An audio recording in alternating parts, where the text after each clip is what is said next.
Hello and welcome. Today, we're going to talk about something that can make even the most confident person feel a little bit shaky, the interview. But what if you could actually flip that around? Turn all that nervous energy into your biggest strength. Well, that's exactly what we're going to break down today, giving you the tools to really master any interview. Oh, you know that feeling, right? The email comes through, the phone rings, and bam, your heart just starts pounding. Look, those pre-interview jitters are totally normal, but they don't have to be in charge.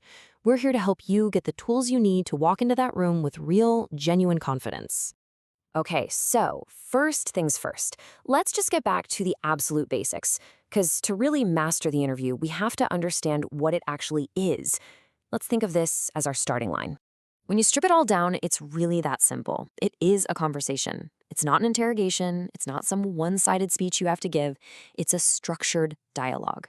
And the key word there is conversation. It's a two-way street where you're both trying to learn more about each other. You know, this right here might be the most important mindset shift you can possibly make. Because if you go in thinking it's a test, you're going to be worried about right and wrong answers. But if you see it as an opportunity, well, then you'll be focused on showing them who you are, what you've done, and what you can bring to the table. It's your stage. Now, of course, not all interviews feel the same. You might have a super formal one for a big corporate job, with structured questions and a really professional setting. But then you could have an informal chat over coffee that's way more relaxed and conversational. Knowing which one you're walking into is absolutely key to preparing the right way. And look, these skills are so incredibly versatile. I mean, whether you're applying for your very first job, trying to get into that dream school, hoping for a scholarship, or even just networking to get information about a career, mastering the interview is just a crucial life skill. So, how do we get ready? Well, the single best way to beat those nerves is with preparation. This is where we literally draw our map to success before the journey even starts. Here it is, a simple three-step game plan. Step 1, research. You've got to know the company, the school, the organization, know them inside and out. What do they care about? What are their big wins? Second, prepare your answers. And here's a pro tip. Use the STAR method to tell your best stories. That stands for situation, task, action, and result. It's a simple little framework that turns a plain answer into a really compelling story. And third, plan your questions. Yep, you need to have questions ready to ask them. We'll get into why that's so important in just a little bit. All right, so you've done all the prep work. Now it's showtime. Let's talk about how to navigate the conversation itself so you can really, truly shine. Just remember this simple mantra. Be clear, avoid confusing jargon, and just get to the point. Be concise. Try not to ramble on. A short, well-structured story is always more powerful than a long one. And maybe most importantly, be you. Authenticity is what people remember, and it's how you build a real connection. Okay, remember when I said you need to plan your questions? This is why. When you ask really thoughtful questions, it kind of flips the script.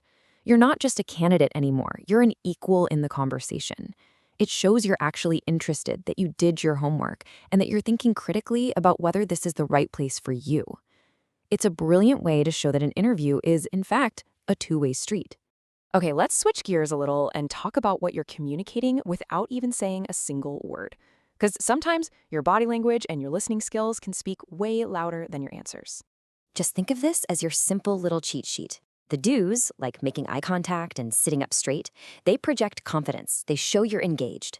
And the don'ts, like fidgeting or slouching, well, they can make you look nervous or even uninterested, even if you're not feeling that way at all. And hey, a firm handshake right at the start, it really sets a positive tone. We spent so much time worrying about what we're going to say next that we completely forget about the most important communication skill there is, listening. And I mean active listening.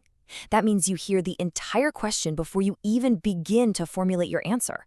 It makes sure your response is actually on point, and it proves you're right there, present in the conversation. So theory is great and all, but let's see how all of this actually comes together in practice. Let's walk through a quick example of a really strong interview exchange. A classic question. You're almost guaranteed to hear some version of this. What they're really looking for here is proof of your problem-solving skills and your resilience. Wow, what a perfect answer. Do you see what they did there? It's that STAR method we just talked about. The situation was the group project with conflicting ideas. The task was to find a solution. The action was setting up a meeting to listen.